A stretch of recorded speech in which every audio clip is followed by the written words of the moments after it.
How do you want us to start?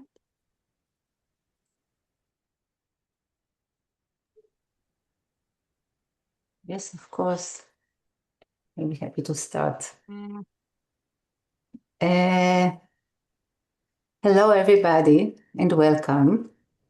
For those who don't know me, I'm Ruth Förster, chairperson of Israel, of ICOM Israel and the Israeli Museum Association, and I manage the museum quarter and the Petah Tikva Museum of Art, the director of Petah Tikva Museum of Art. I'm pleased to open today's meeting. It is the result of an important collaboration between ICOM Israel and the Collections, Care and Conservation Alliance, the CCCA.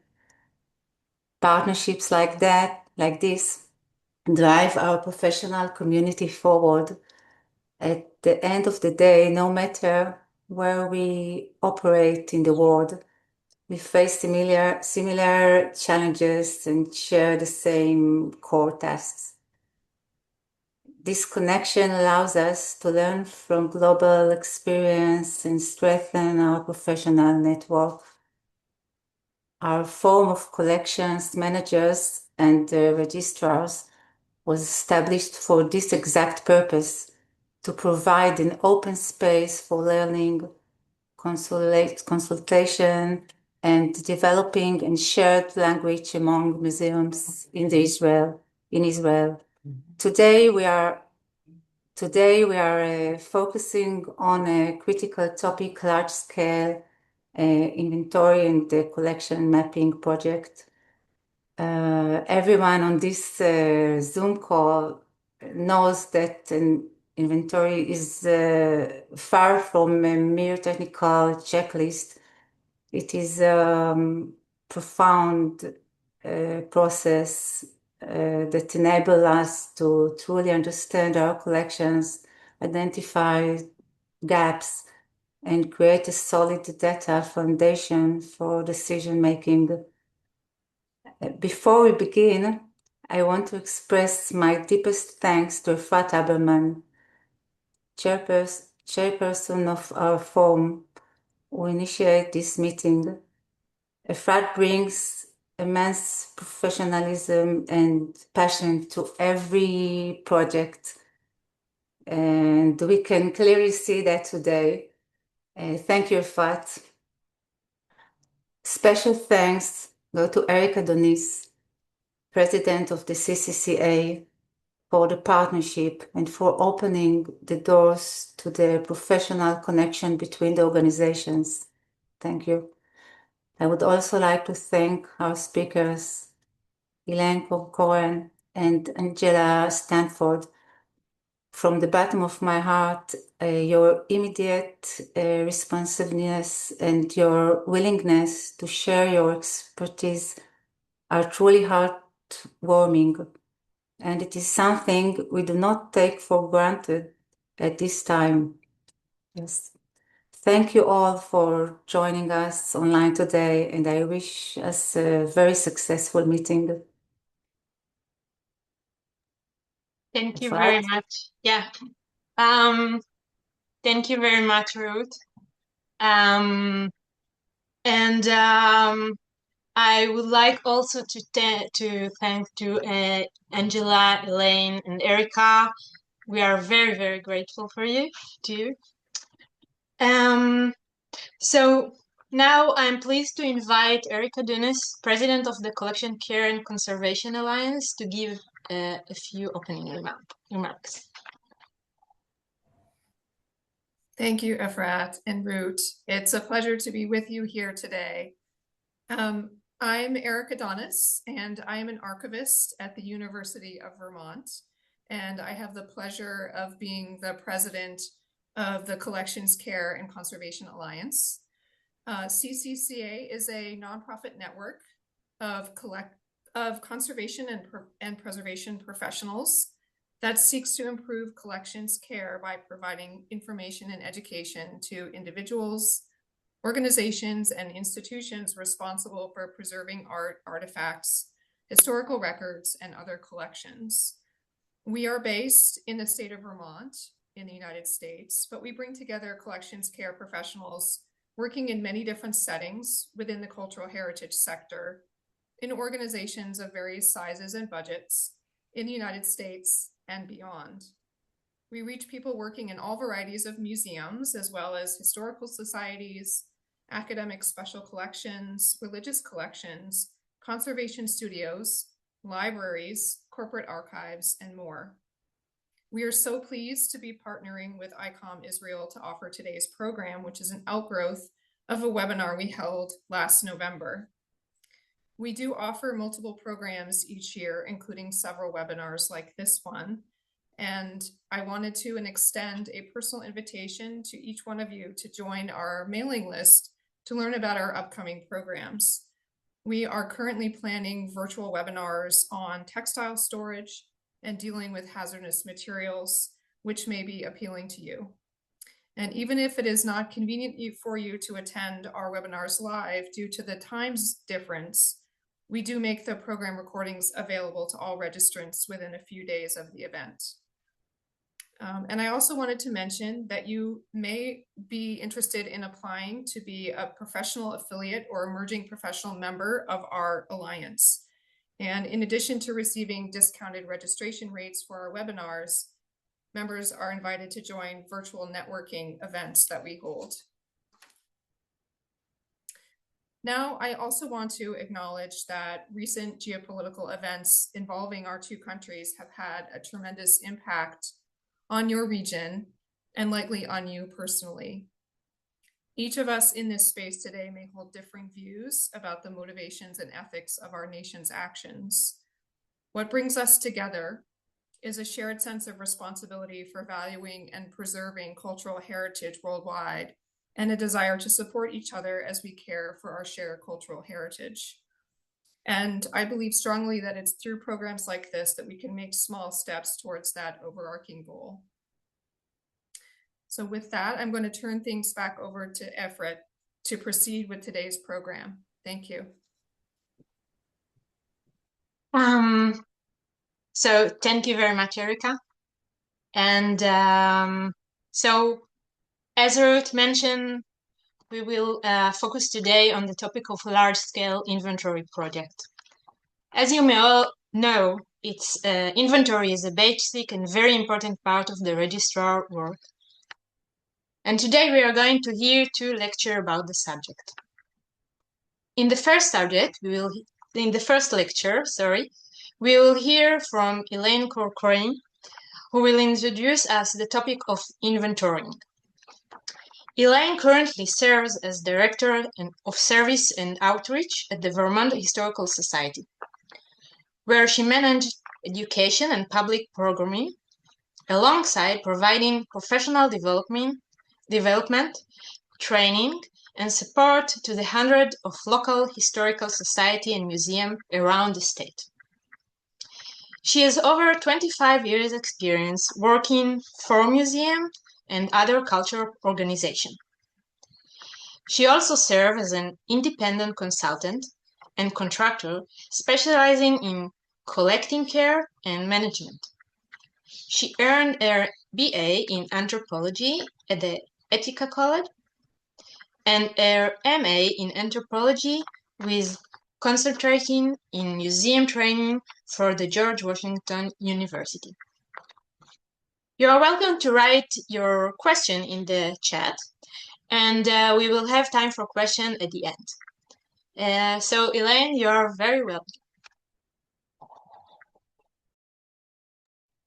Great, thank you so much, and so excited to be here. I'm going to start sharing my screen and presentation in just a moment.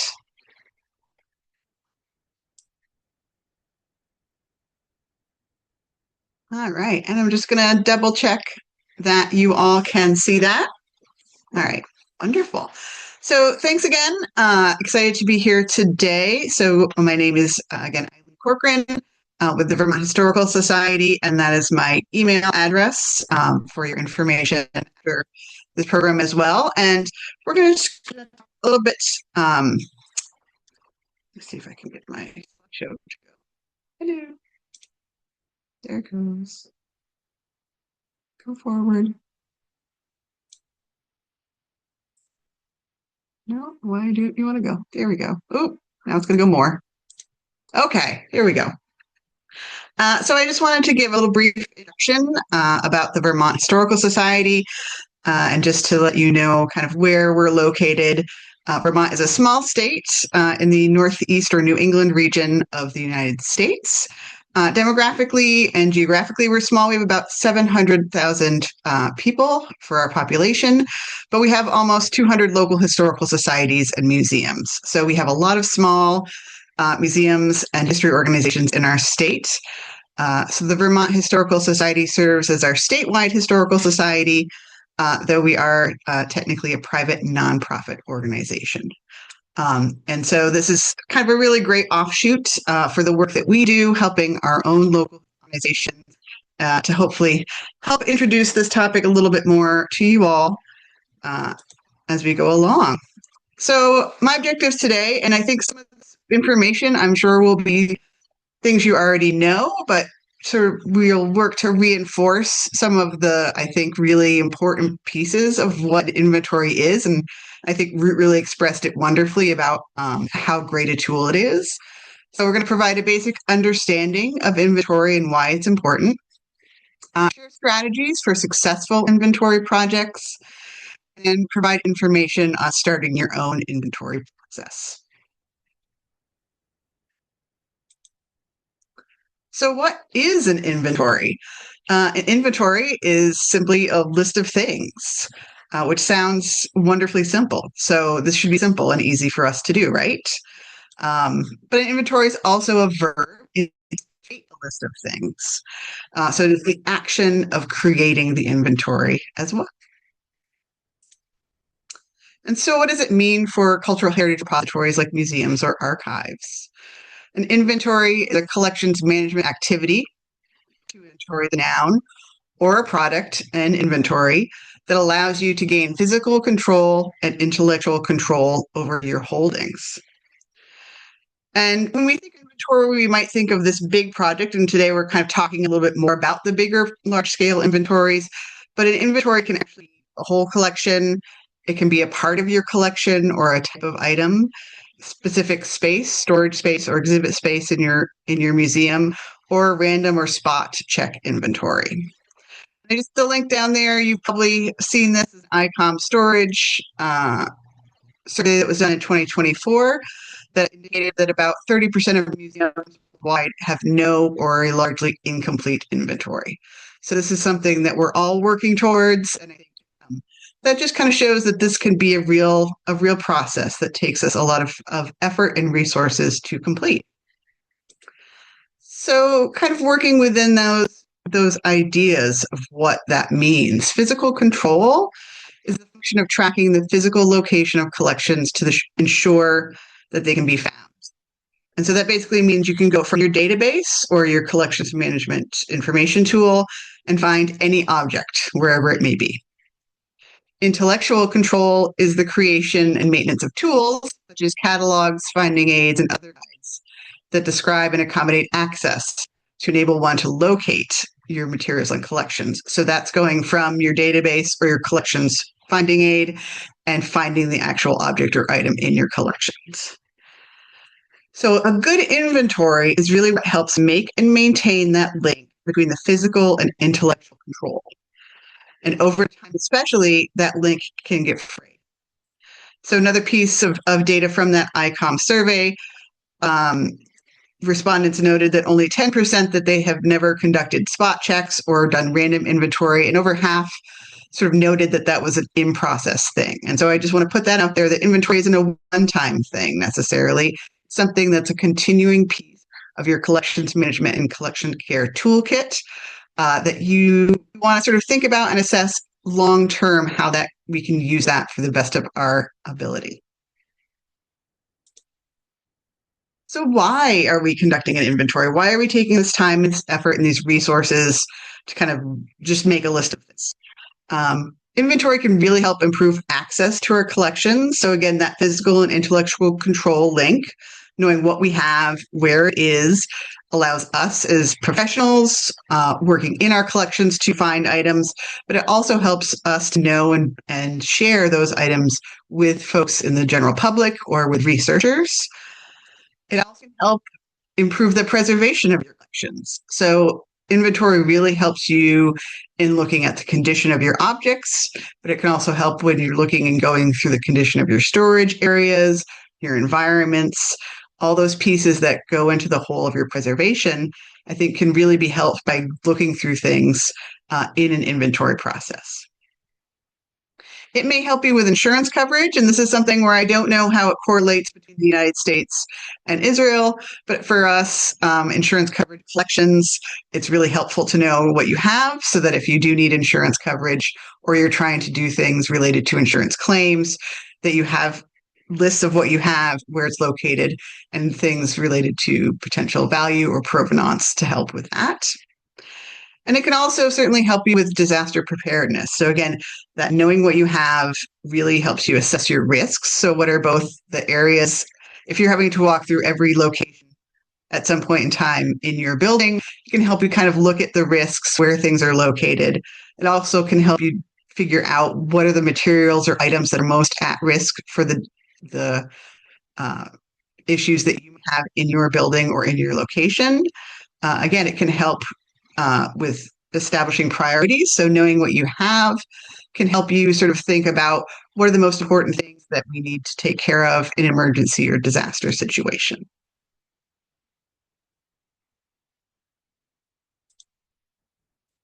So when do you conduct an inventory? And there are many reasons. One, I have big changes. So this could be either upcoming or past events that are impacting your collection. So a collection's move would be a great time to do an inventory, either before or after, or both in a bit of a way. Changing staff, especially your primary collection staff. And I think Angela is going to talk a bit more about kind of that, but that's really a great time, if especially if new staff coming in. An inventory is a great way to get to know your collection. Again, if you've had a disaster or an emergency that's affected your collection, inventory is a great tool to be able to utilize to figure out impacts that you've had or preservation or conservation needs. Or if you've got significant new collections. So this might be where you might do a collections level inventory of new collections if they're large, where you want to get all that really basic information on everything that's coming in at that time. You may also do an inventory for a specific goal. Some goals that might include would be sort of deaccessioning or found in collections work. So an inventory can be a great way of determining where you might need more information as it relates to provenance or provenience, or to find out where things came from in a certain way and have a full list of that. Again, it could be for planning, for preservation or conservation, identifying and assessing needs of everything. Again, your storage needs, exhibits that you've got coming up where you want to make sure that you have a list of all the available collections to use in an exhibit. Those are great reasons to do an inventory at this level. And then on a schedule. So I do believe that there may be requirements for you all to do inventories in a certain schedule. So that's obviously one reason why you might be doing it.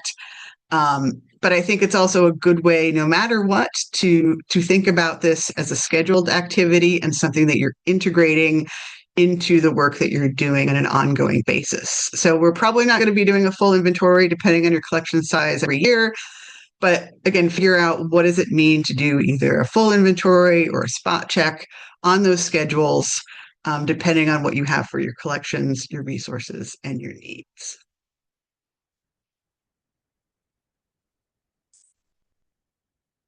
So the next few slides, I want to introduce you to kind of a way to think about inventory of your other collections management activities under what I call an active collections mindset. So active collections is kind of a movement that was started around years ago by folks here in the US, which is similar to some other movements and thoughts for other folks well around the world. But the main goal of active collections is this idea of collections with greater impact. And I do have our link down there for our Active Collections Online Resource Center. And so one of the things that Active Collections Mindset kind of asks us to do is to figure out how we prioritize and simplify the work that we're doing in collections management and care, with the general sense that our cataloging systems and our preservation and care systems tend to be overcomplicated, which often means we have unprocessed collections, or like incomplete inventories. So again, the idea is that we have wonderful standards in a lot of ways, but then also sometimes those get in the way of us actually accomplishing the work that needs to get done. So these few slides are going to kind of have us think about inventory from this mindset, to think about how we can adapt one of the main things, which is called more product, less process. And so this is the piece, this came originally from a 2005 article by Mark A. Green and Dennis Meisner about archival processing specifically, but it's something that you can integrate into object collections as well. And so when you're thinking about more product, less process, it's generally in the idea that we want to get less complicated systems in place so that we can get more done on the back end. And so if you're thinking about doing an inventory, you can think about what is essential. What data do you absolutely have to collect or review in that inventory? And what are the pieces that you can just let go or not do at that time? What is the use of the inventory that you're doing? Again, we talked about the why. There might be different reasons that you're doing an inventory. So think about why you're doing it and what you're using that data for. Are you just checking, again, doing a basic check of what you have? Are you reviewing for deaccessioning? Reviewing for your preservation or condition information? So when you're thinking about what the use of the information is, you can figure out how you need to make a process that works to get that information in the best and easiest way. And then what is attainable? So think about what resources you have, time, people, and money, and how you can create an inventory process that means you'll actually get it completed. You'll actually get to the end of your goal.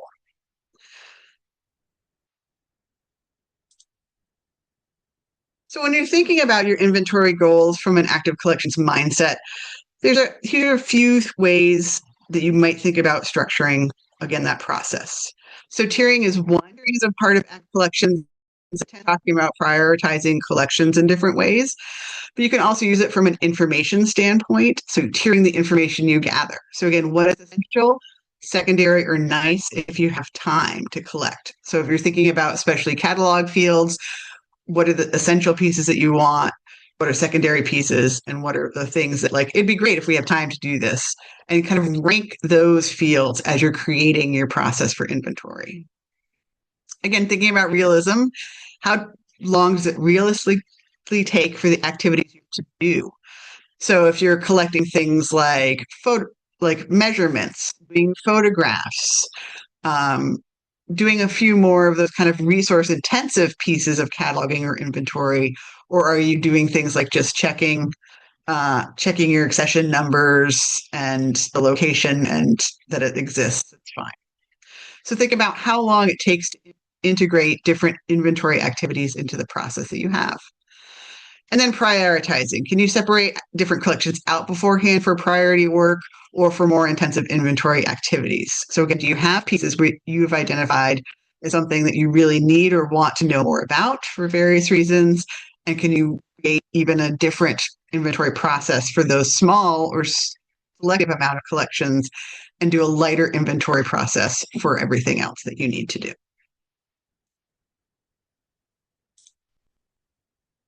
And then again, just thinking from a practical standpoint, just creating systems that work for you. So again, there's lots of great standards out here, a lot of great processes that already exist. You don't have to reinvent the wheel, but also make sure that this is a system that's working for you to minimize your effort and get rid of redundant activities. And so this is why I will say, I can't tell you exactly how to do an inventory, because it depends on your organization and where you are. And again, those goals and those practical aspects of the work.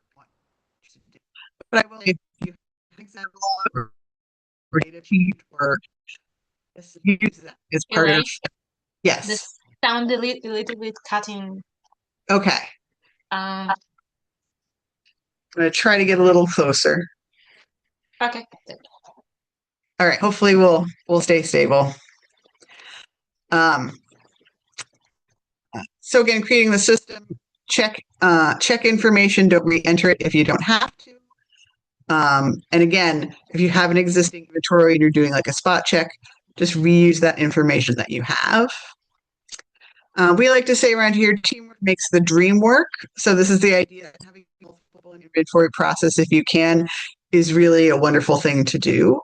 You can assign somebody to do data entry while someone else is pulling items or doing measurements or something else. I think it also really helps when you're sort of working through the process to make sure that other people are involved. It's just a one-person thing to do. Preparation is super key. So there's going to be, especially doing a large-scale inventory, a lot of things that have to fall into place before you can even start. So that's marking your location, establishing procedures. If you have anything found in collections or problems or 3 items or something that comes up that's kind of a little off. Clean up your database if you've got one, and make sure you have your standards for data set. And then the last thing I like to say is just use visual cues to help the process, especially if you're using online catalogs. It's sometimes nice to be visually cued as well. So this might be color-coded forms, color-coded spreadsheets if you're a great spreadsheet user, Post-it notes or sticky notes for the outside of boxes, things have been inventoried or in process, or if there's a problem that you need to come back to. And I think the visual cues also help you realize a sense of accomplishment. So once you see, rows and boxes of things have a blue color that's all been done, like that can really help you kind of feel that you've gotten a lot of work done. And I think that's a really great help as well.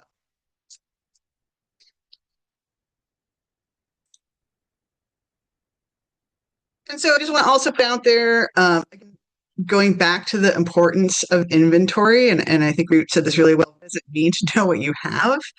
And I just want to put out, we kind of think of in active collections as these pillars of collections knowledge that we want to have, which is description, location, provenance, and meaning. And so description is kind of what is the object, the location is where is the object, provenance is where did the object come from, and the meaning is really that story or the value or store value of that object. And having all of these pieces together is really what helps to make your collections useful, accessible, important to your community, and something that's really high value pieces. So inventory is really helping you with, it can help you with description and location, can even help you with sort of figuring out provenance questions or problems. So I think, one of these greatest gifts for us in working in active collections mindsets is really helping us in those decision-making things. So again, knowing what you have and inventory helping you know what you have is really what helps to move you forward on the different pathways for the work that you're going to do with your collections.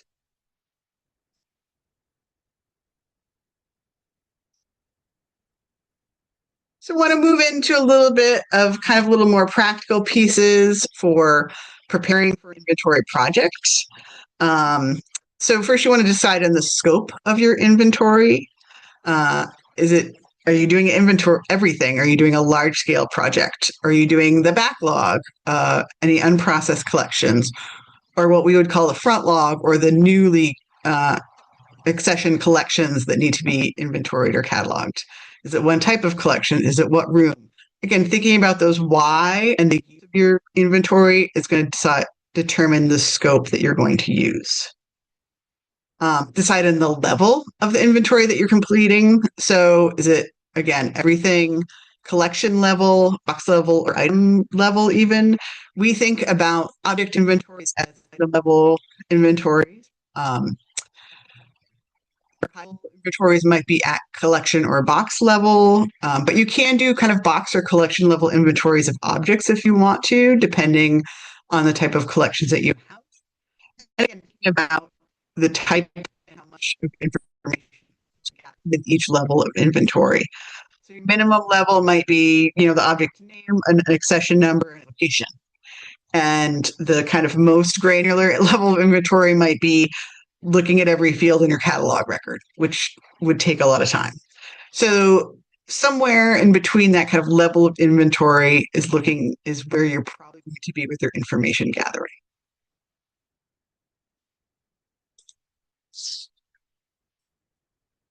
So again, more sort of preparation pieces, pick a tool in which to store the information you collect.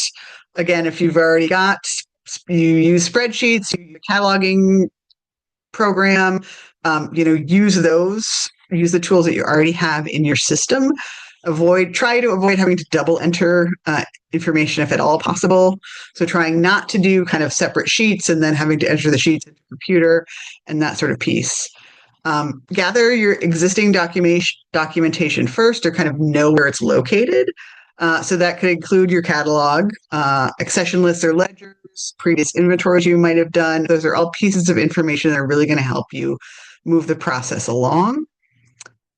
And then again, deciding or going through what standards you will use as you do the inventory, script standards, controlled vocabularies, condition ratings.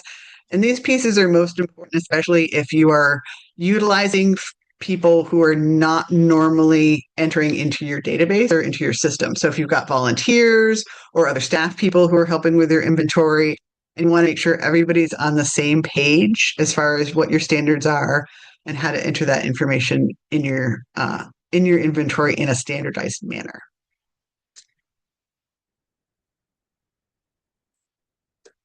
And again, just want to note that, inventory tends to be one of those projects or programs that we find tedious, or that is a kind of a slog and hard to get done and hard to prioritize. So I think, trying to make them less difficult is something that we can hopefully do to make sure that they're an ongoing tool in our kit. So prioritize it in your strategic plans and goals. So the Vermont Historical Society has recently completed a full inventory, which took us many years, and we hadn't done one in 20 plus years.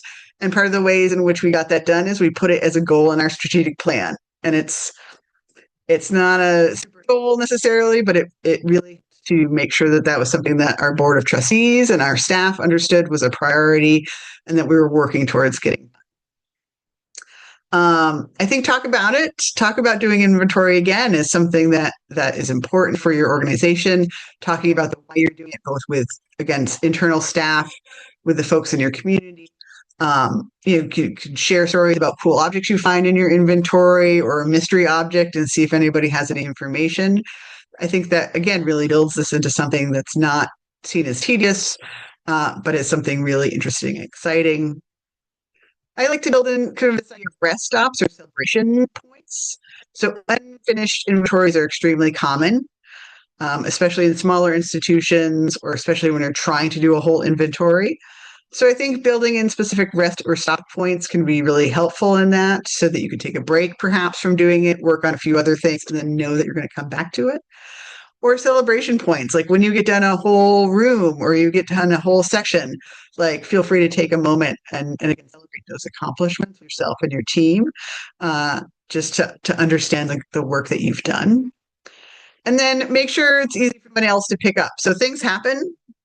And so make sure that any inventory procedures are written down, can be found by other folks in your institution, either that are there now or come after.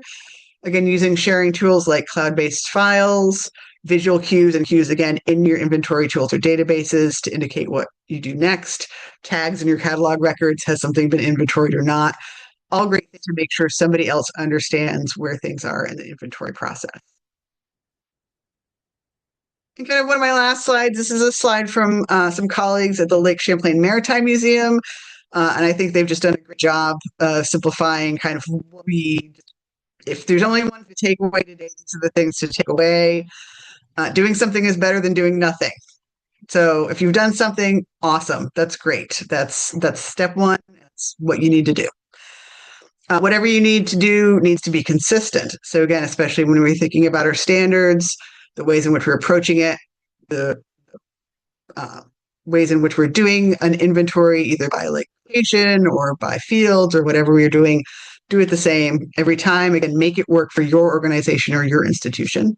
And then again, the third one, write down what you do. So again, that you remember what you're doing, other folks know what's going on. It can be picked up by other people, or 10 years down the line when somebody wants to do their own inventory project again, they can understand how and why you did what you did when you did it. And then that's it for my part. So again, it's been lovely, and I look forward to any questions you have. And I apologize if my sound cut in and out too much.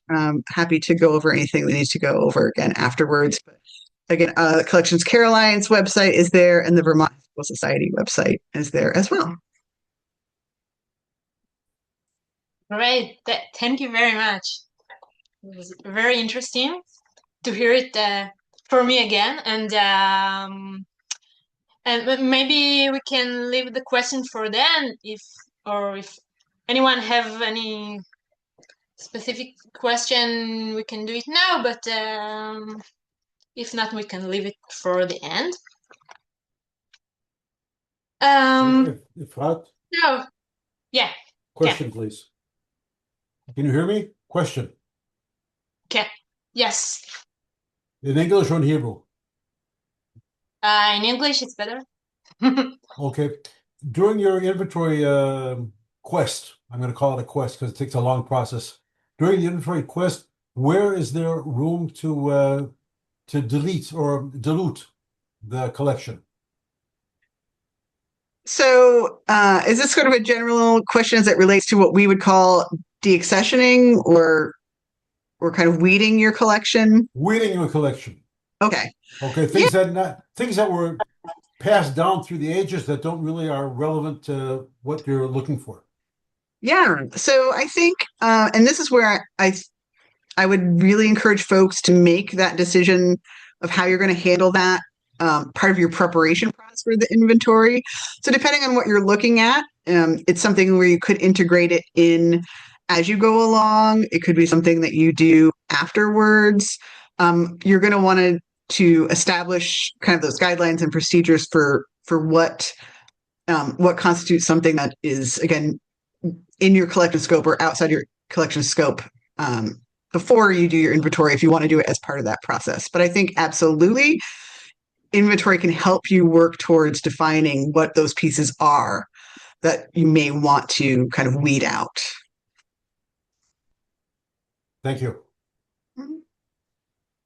So thank you, Elaine. And again, we will have time for questions at the end. And now we are going to hear from Angela Stanford, who will tell us about the inventory project at the Museum of Danish America in Iowa. Angela is owner of Advanced Museum Service and is Director of Curatorial Service and Registrar at the Museum of Danish America in Elkhorn, Iowa. Angela has been a museum professional for more than 25 years and has an extensive background in collection management and registration, both as a museum staff member and as a private contractor. She also served as with state and national museum organization, granting agency, and mentoring groups. So Angela, you are most invited. All right. Well, hello, everyone, and thank you so much for having me. This is very, very fun and very exciting to be part of an international group like this. And I will say, just as before I even get into my presentation, as a side note to it, I was very blessed to be able to visit Jordan and Israel actually last fall. I got to go with a friend of mine as a tour guide, and she organized a trip. So I only saw Jerusalem and Bethlehem while we were there, but it certainly inspired a deep desire to come back. You have a beautiful country and wonderful people. Everyone was so gracious to us, and so I have to return to the region. It's just beautiful. So thank you for having me. I feel like I'm kind of visiting again. I'm going to share my screen and hopefully it works. Oops. All right. Hopefully everyone can see that and just one screen and not. Yeah. Okay. Yeah. So I think, well, let's see. Trying to figure out how to advance my...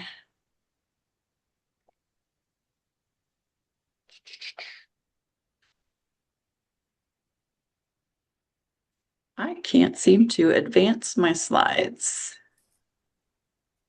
Angela, this is Erica. This has happened Yeah. to me a couple times recently. So if you click your mouse in the lower left corner, you should get a little a set of interactive icons that pop up, including the advance button. There we go. Thank you so much, Erica. I appreciate that. All right.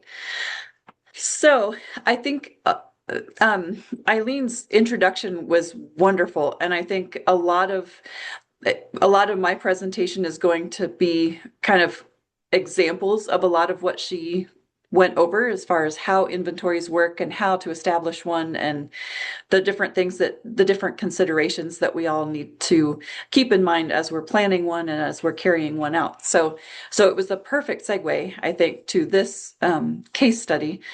So just to give, as Eileen did with her organization, just to give you a little bit of background about us. This is our building. This is the Museum of Danish America. We are located right in the middle of the United States. We're in the state of Iowa, kind of in the western part of the state. It's a tiny town. We have about 800 people in our town, and yet we're a national museum. So we have a broad collection because of that. We were established in 1983, so not super old, but not a brand new organization either. We've got some years under us. We have 4 facilities. So we have the main museum that you see here, as well as 2 historic buildings that we interpret, a 1-room little shanty home, and then a 1908 Victorian home, as well as a library building. Those are our 4 facilities. Our museum sits on 35 acres of restored native prairie, so it's a beautiful space. We sit right on the edge of town, lots of prairie grasses and wildlife. We have a wetland area. And for those of you who are into art, or maybe not even art, just trolls in general, you can look up the Danish artist named Thomas Dambo. He creates trolls, just gigantic multi-story trolls made of wood, and we just got one. He just built one on our grounds here 2 months ago. So that also sits now on our 35-acre campus. Our collecting began in 1985, and since then we have collected about 25,000 objects and photographs, and we also have an archival collection that is not numbered. That's also in the thousands. So we have a sizable collection that we care for. We expanded our building, so kind of off to, it would be the left of this, in this photo. There's an underground facility now that we added, that expanded our storage spaces to 5 vaults. We now have 5 spaces that we store collections. All of them are on site, which is fantastic. Previously, we had 3 off-site storage spaces that made any kind of collections management really difficult, because they were not convenient. They were not appropriate museum spaces. And so we certainly didn't inventory them regularly. We didn't even visit them regularly. So having everything on site now is wonderful. In 2016, we were accredited for the first time through the American Alliance of Museums. It's a national organization here in the US, very active with international organizations. They have an accrediting program where we had to meet very stringent requirements as far as professional criteria to become accredited. And we were successful at that in 2016. And we are actually up for reaccreditation this year. So that's one of the major projects that I'm working on later this fall. We have 1 full-time collections person, that is, well, two now, as of just a couple months ago. We have 1 full-time registrar, which is myself, and we have an assistant registrar now. when we were doing the inventory project that I'm going to be talking about, we had just me as full-time collection staff. So, and then we've had a pretty consistent rotation of interns, both from the US and from Denmark, since we are a Danish museum. So that's a little bit of background about our organization. I started here originally in 2004. I had been through graduate school. I had done some internships and temporary positions. So I had worked with collections for several years already, but this was my first time actually managing a collection and being in charge of it. I had no idea what we had in our collection. So I needed to learn what kinds of pieces we had.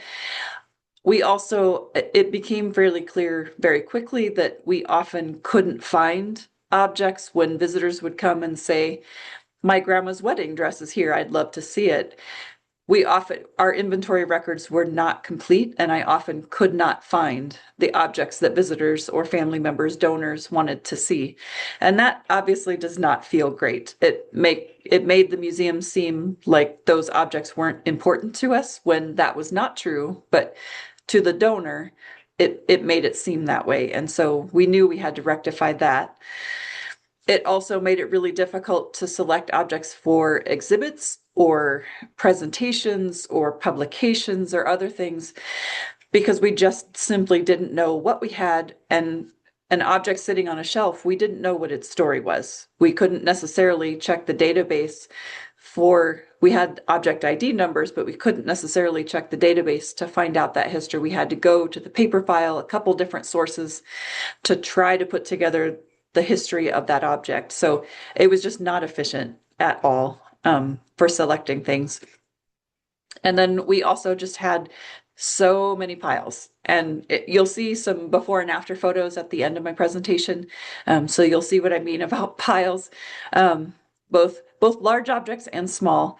And I like to throw in so many porcelains. We have a large breakables collection.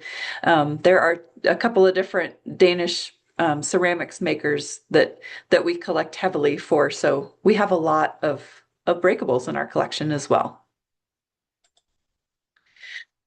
So with that background, I had been here for about a year and had my first intern and recognized that we really needed to start an inventory. We had some, as Eileen mentioned earlier, there are different types of inventories. We had some spot inventories done, but never a complete inventory of the whole collection.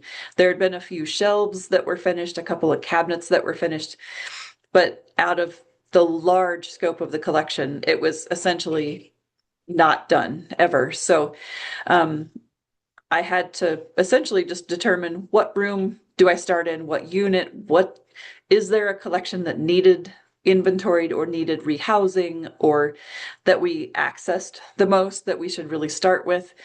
I had to figure out the basic process, kind of what those essential steps were going to be, like Eileen was talking about, whether it was going to be a giant project or just a basic project.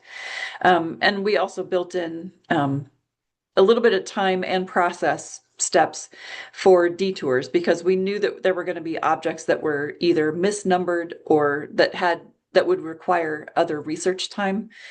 So I wanted to leave time and process for that. I knew that I needed help. I was not going to be able to tackle a collection of this size by myself before I retired, at least. So, and I didn't want the project to take that long. Obviously, we knew we'd need materials, archival materials to facilitate supports and proper storage methods, and then just figuring out how much time this was going to take, whether I had all day, every week to work on this and nothing else, which was not realistic. I was obviously in charge of lots of other things within the department.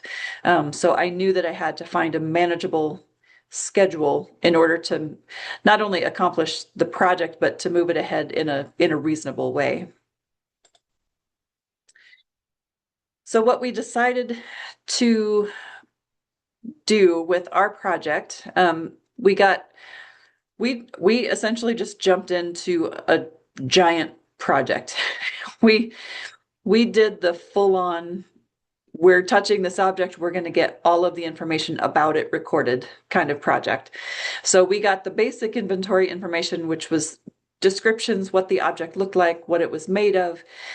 We did dimensions, maker's marks, any inscriptions, things like that.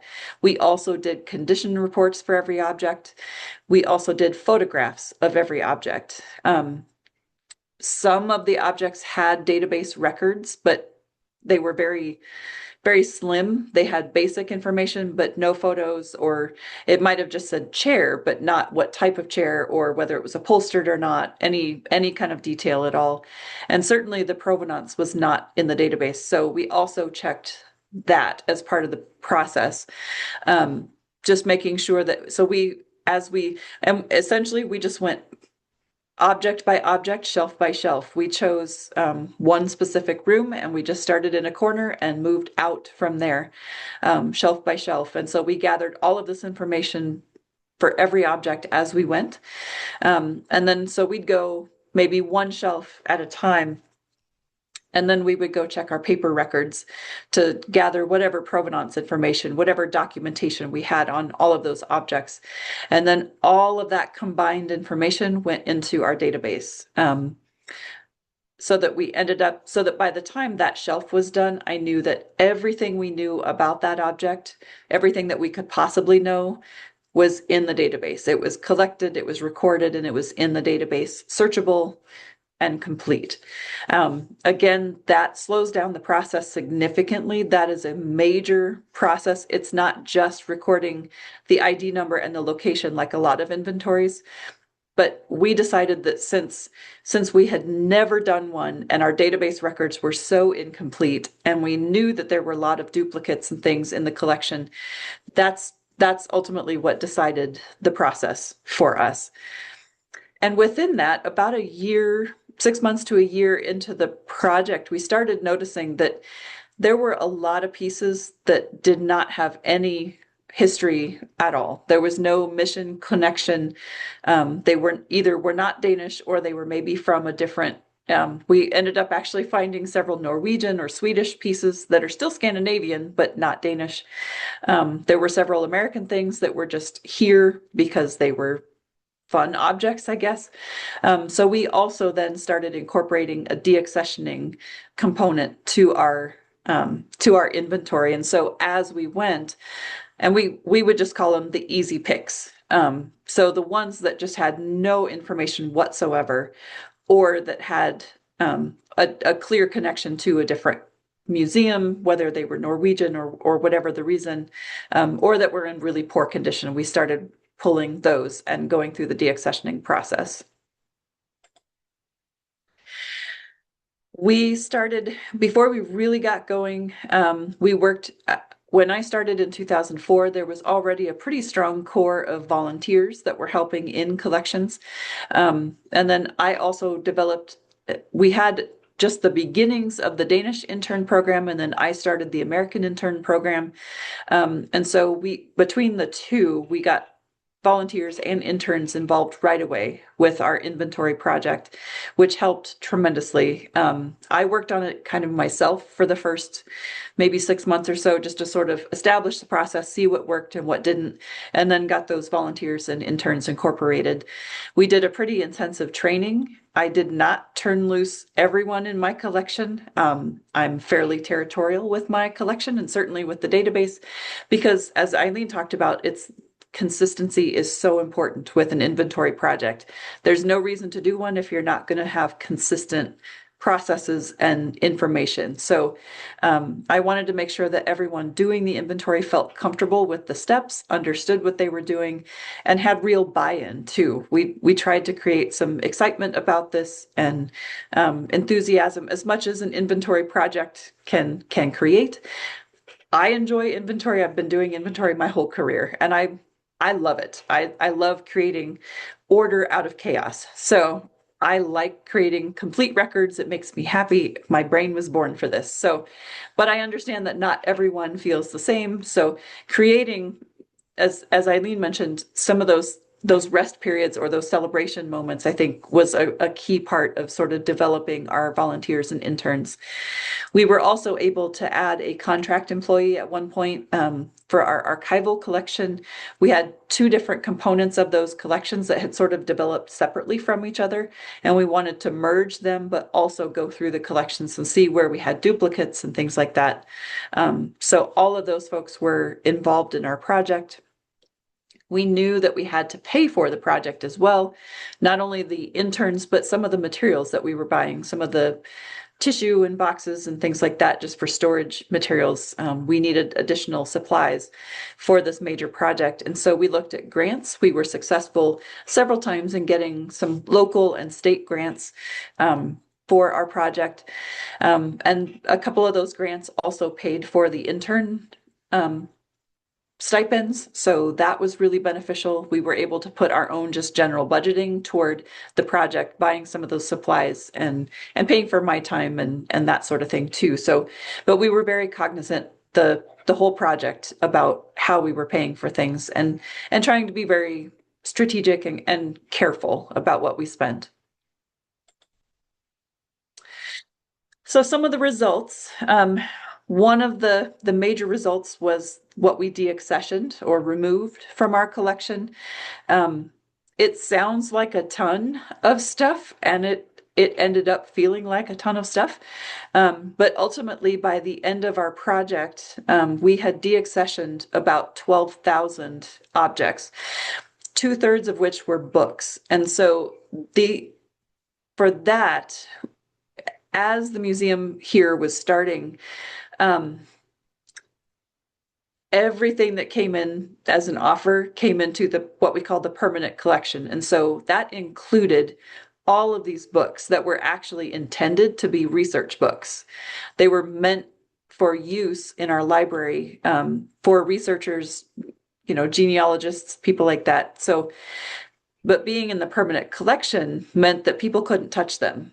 They had to use them with gloves. They had to be supervised. They were treated as an artifact chair or a wedding dress or something with strong significance rather than a library material that they were intended as. And so we did deaccession formally some of those books out of the permanent collection. We retained a lot of those books in our library setting. They just weren't part of our permanent collection anymore. But even with the objects that we deaccessioned, some of the household pieces, textiles, art pieces, the things that just had no detail whatsoever, or that were in poor condition, lots of duplicates, things like that, like our ceramics collections, we had lots and lots of duplicate pieces within that collection. That accounted for those 12,000 objects. As we were deaccessioning, we primarily looked at finding new homes for those objects, the ones that were in good condition. We kept some for our own education collection. We do a lot of field trips from schools, local schools. Kids come here to visit. We also have exhibit opportunities where we want a hands-on piece, something that visitors can actually touch and use and that will help facilitate their learning as they're walking through an exhibit gallery. So some of those pieces that we deaccessioned maybe didn't have strong Danish or Danish American history, but it served really well as a hands-on object. And so some of those went into our education collection. There were a few pieces that were just in really, really poor condition that were either accepted broken or had just deteriorated over the course of their life, as some objects do. And so those we did, I call it destruction here. Essentially, we threw those away. The objects that we just could not find homes for, or that had no place within our education collection or any other space here with us, we did sell. And I don't know the rules and kind of limitations for you all in Israel, but here museums are able to sell pieces, but we are restricted as to what we do with those funds, the money that comes from those sales. And so we sold our objects publicly. We did not sell them from our building. We sold them broadly essentially through auction sites. And then the money that comes in from those sales, from deaccessioning sales, has to be used for one of two purposes. It can either be used for purchasing new collections, new objects for your collection that are appropriate to your mission, or for direct care of your collection, meaning the archival supplies that we all use, boxes and tissue and enclosures and things like that. That money cannot go to pay my salary. It cannot go to pay for keeping the lights on or anything like that. It's only extending your collections or caring for your collections. So those were all kind of considerations as we were proceeding through our inventory and deaccessioning things as well. So kind of to wrap up our project, and obviously there's a lot more detail that we could go into, and I'm happy to answer questions when we get there. Ultimately, it took about 11 years to get through the complete collection. There are still some photograph boxes that we did not complete, so there's always going to be more work to do. And for us as well, one detail that I didn't mention earlier, within our internal collections policy, we do stipulate that we do a complete inventory every 10 years. So that does not mean that at that 10th year, we're going to do the entire collection right now today or within this year. We do sort of a rolling schedule of those inventories. And so we'll do maybe one section of a room this year, and we'll do the next section next year, so that within a 10-year period, we've inventoried the whole collection. So essentially, inventory is always ongoing to some degree, but the inventories now, because of the work that we did years ago, the inventory now really is just spot checking. It's making sure what we do is essentially just go to the shelf, check the ID number, and then check the database, make sure that everything's still accurate, and then we move on. Anything new that's on the shelf that hasn't been added to the database or our inventory lists, we add, obviously. But at this point, those inventories are much smaller and much more simple and streamlined than it was the first time around. Over the course of our 11-year project, we used 21 interns that were fantastic. They were wonderful, huge parts of helping out. We had 5 different volunteers over the course of it, as well as myself. It wasn't really a lot of people. That's a lot of numbers, but it didn't feel like a lot of people. I think we could have used a much bigger crew, but you also have to consider how many people are too many. Certainly with the volunteers, they were not as computer comfortable, so they would do handwritten data entry, and then I would do the actual entry into the system. So I had to account for that in my time management as well. But what we ended up with as a result of this major project was really strong inventory control. We knew physically and intellectually what we had in our collection and where it was.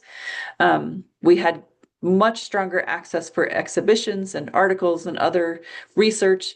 And so now also when visitors come, when donors come and ask to see their family pieces or things that they've donated, all we have to do is find out the proper name and go look in our database for the location, and we can go right to it. And that feels really fantastic. And I think it also creates a lot more trust and just warm and fuzzy feelings, I think, for those donors and those visitors when we're able to go right to that object and pull it out for them to see. That's a really good feel-good moment. We just had that happen here last week, actually. A family came in wanting to see their great-great-grandfather's hat. They had never met the man, but knew that the hat was here, and it was a really touching moment for them. And we felt really awesome to be able to share that hat because it had that strong familial connection to their own family history. So that's only possible because of the inventory project.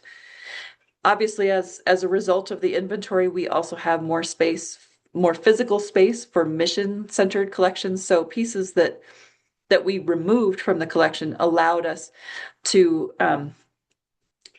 free up some shelf space so that as we're offered new pieces now that do connect to the mission, we have that space available to accept those, and we can better care for those collections that we have. More awareness of condition issues, as Eileen alluded to. physically touching all of your collections and seeing the space that they're stored in or on exhibit in, it makes you more aware of what sorts of just inherent issues your objects have. Some objects are naturally really fragile based on what materials they're made of. Some need very special climate control or special handling. It made us, and certainly me being in charge of the collection, it made us far more aware of those needs within our collection and how we could better improve our collection storage and exhibition spaces. And we also became aware of where the gaps were in what we had in our collections. What sorts of stories do we want to tell, and what stories can't we tell because we just don't have those objects yet. And so we were able to kind of put together maybe not a formal itemized list of what we do or don't have in our collection and what we're looking for, but at least that general knowledge of, for example, we have piles of ceramics. Like I said, we still have piles.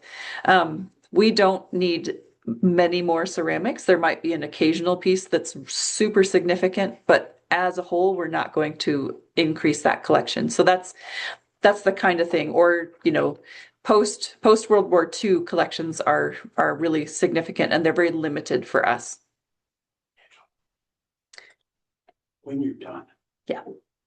So here are some before and after photos. So to kind of wrap up, like I said, I'm a good registrar and I enjoy the before and after photos. So this is one of two of our storage spaces. There were literally piles of things just waiting to be uncovered and rehomed.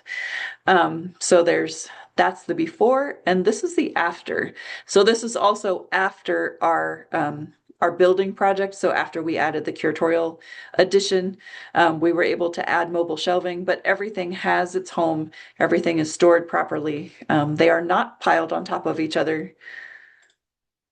The before and after for our framed collections, we were able to get things out of just general cardboard boxes stuffed in a corner into slotted storage units that were divided by blueboard.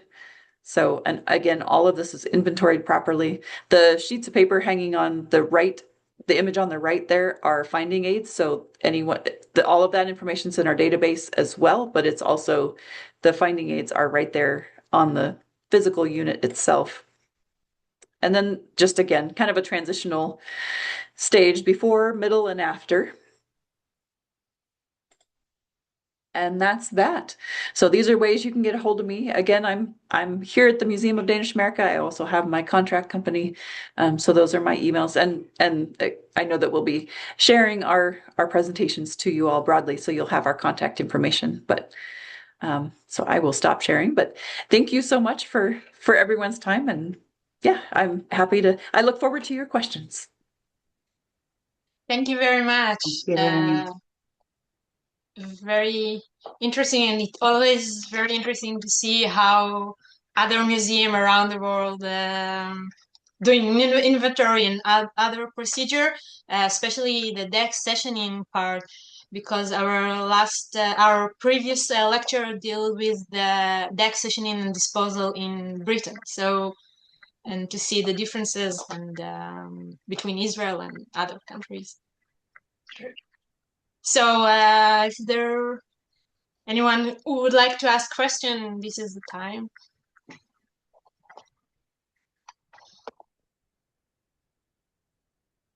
No one.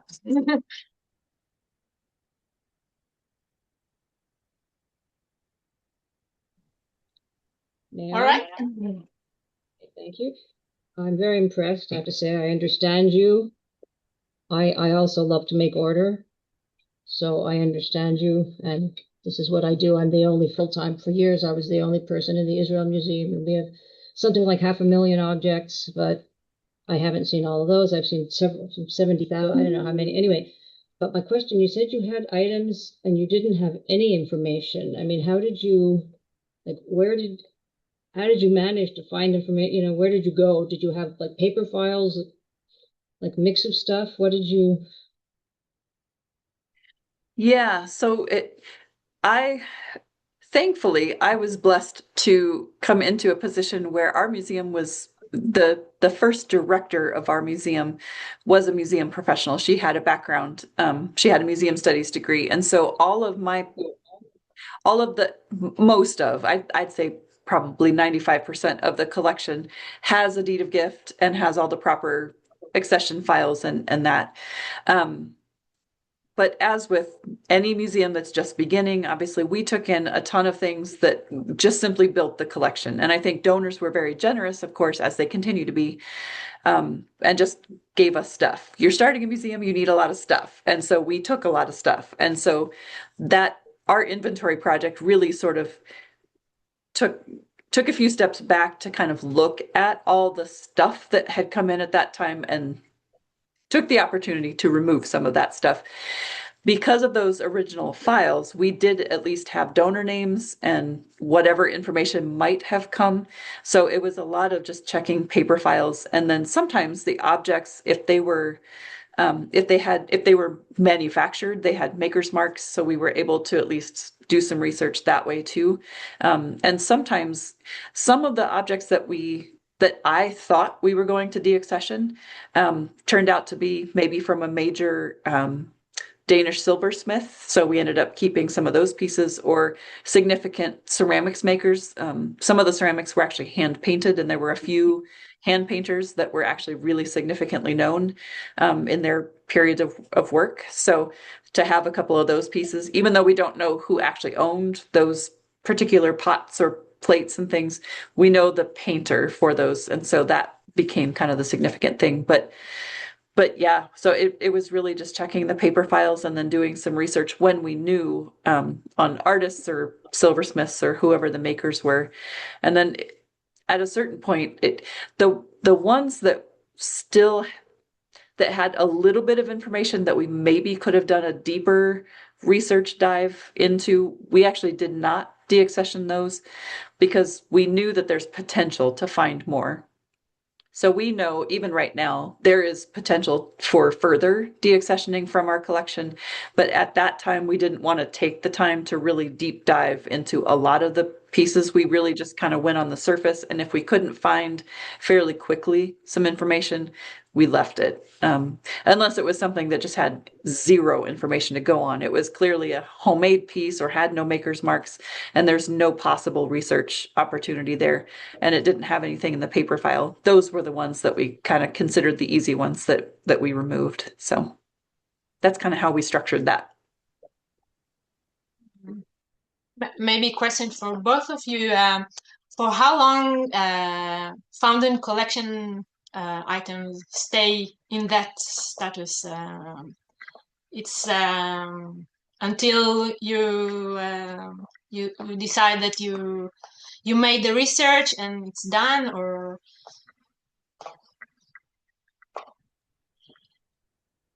Go ahead, Eileen. Yeah, I think again, it just kind of said there's a little bit of figuring out that process depending on what you may or may not have available. So for VHS, we're a little bit different in that we've been around since 1938. So ours is less of just a giant amount at the beginning and more of a just giant amount of things over 100+ years where sometimes that information gets lost. And so we basically, I think, are now in a process where with the inventory, we identify something found in collections. We do the research as it relates to our existing paper records or other pieces of information we know we may or may not have on something. And then when we do that kind of basic process or get to that point where it's like, we can't go any further, that's when we basically will say, this is something that we have to deaccession. Because it's not something that we can get any further information on. So yeah, I think it's a little bit of figuring out where your line of is. This could be something or we will never be able to figure this out. Like we have stuff it's been sitting on a shelf since 1960, and we have no information. And so those kind of time periods of like we can't even ask our registrar from that time what they might remember about it is also helps make that decision. And I would just add, I think for the US, for collections that just have again, most of our collections have files. So we have accession paperwork. We know who the donor was, but I considered it pretty successful. I would say out of 25,000 pieces, we had around, it's been a day or two since we did it. I want to say we had maybe 500 or 600 found in collections. So that actually was pretty incredible. But every museum on the planet has some kind of found in collection. No matter how meticulous your record keeping is, there's going to be stuff, because all of us have been around for so many years and had multiple staff members and such. So we're going to have found in collections. And we were no different. So, but the pieces that we had, so here in the US, how you handle found in collections varies state by state. So there might be 50 different ways to handle found in collections. So here in Iowa, we're working, I'm actually on a committee that's trying to change and update the law to make it less cumbersome. But right now, as it stands, our law is 7 years. So if I find an object today in the collection that has I don't know who donated it, there's no ID number, there's no donor known, but it seems pretty clear that it was an artifact or could be, I have to hold that object for at least 7 years.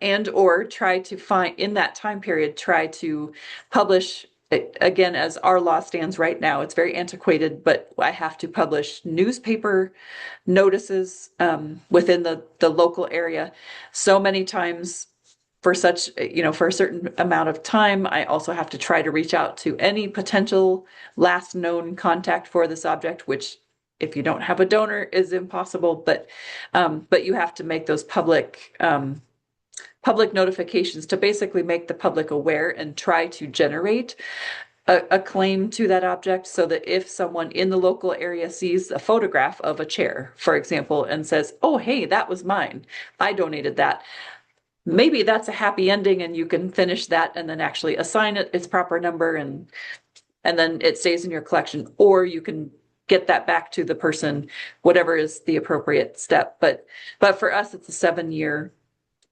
wait. So if you've done that publishing and public notifications and nothing comes of that after 7 years of actually holding that object, we can then essentially, what we do is go through the formal deaccessioning process. So we have a staff level collections committee that considers all deaccessioning recommendations. And then if that committee approves it, it goes before the full board of directors. And then those are formally deaccessioned then after that point. So even though with found in collection pieces, they don't have formal accession numbers necessarily, we try to make sure that we've at least done the documentation process and recorded them in some fashion. And we just make sure that we follow the procedures that we use for every other part of the collection, just to maintain consistency, if nothing else. It holds us accountable then. So that's how we handle found in collections, and any unreturned loans, like old loans from years and years ago. I have a couple of those still, but otherwise that's how we handle them in Iowa, at least. Interesting. Anyone else would like to ask? Or okay. So I would like to thank you again. It was very interesting and helpful. And maybe we will cooperate in the future. And let us know if you're coming to Israel. I would love that. Thank you so much, everyone. Thank you. This was a truly fascinating session. Thank you. Thank you. Thank you for having us. Thank you so much. And best wishes to everyone. Bye-bye and best wishes. Best wishes. Thank you.